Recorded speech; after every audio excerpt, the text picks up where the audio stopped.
আজ ঈদ-উজ-জোহা। বকরি ঈদকে ঘিরে দেশ জুড়ে উৎসবের আমেজ। কলকাতাতেও নামাজ পাঠের বিশেষ আয়োজন।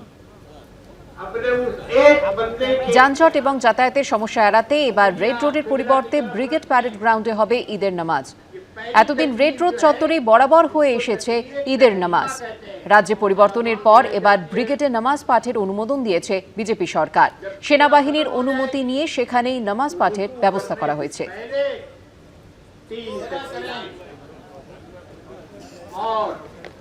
আইন মেনে তো চলতে হবে। আমি তো দেশের বাসিন্দা, দেশের সিটিজেন। তো আমাকে যদি সরকার বলে কি নাম সে রাস্তা বন্ধ না করে কি নাম সে আপনাদের অল্টারনেটিভ জায়গা দিচ্ছি, সেটাও খুব খারাপ না, সুইটেবল মনে হচ্ছে।